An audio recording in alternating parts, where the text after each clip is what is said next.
pala. Teka, pumunta ka rito na ganyan ang itsura mo? Wala bang nakapansin sa'yo? Sigurado ka?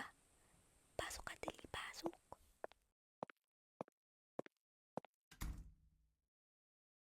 Sa lugar namin, bawal yung ganyang itsura.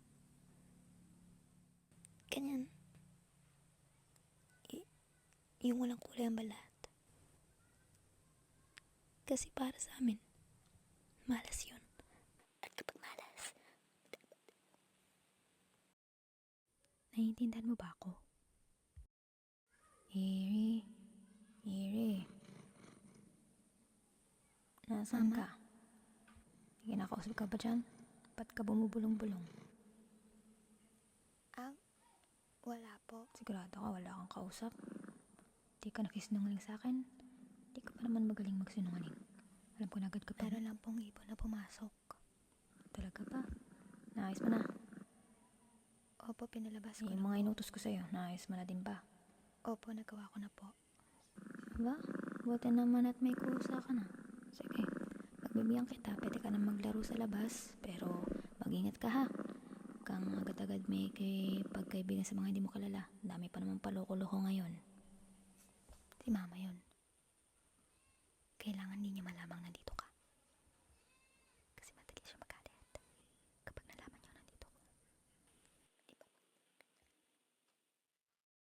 Naintindihan mo ba? Kailangan tahimik lang tayo.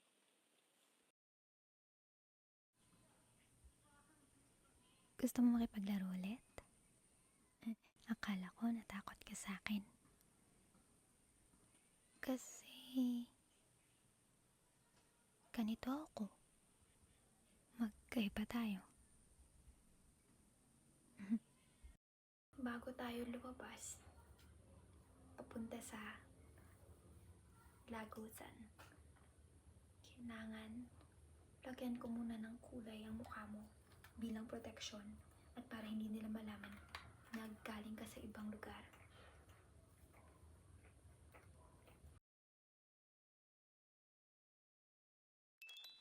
Pumili ka ng 3 kulay na gusto mo. Kahit ano, marami kang pamimilian. Siguraduhin mo na ito yung kulay na nagre-represent sa'yo. Okay? Pula? Puti? Ano kayang huli? Itim. Ano nga palang style ang gusto mo? Pwede kang mamili dito. O, di kaya naman dito.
Pwede ka mamili ng aura na gusto mo.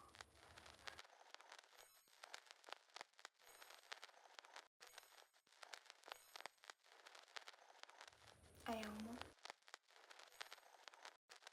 Ayaw mo pa rin?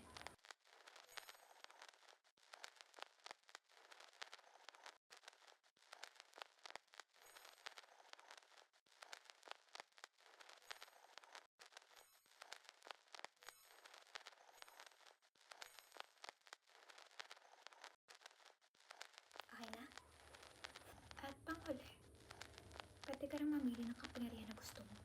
Papahiramin kita ng kapangyarihan ko.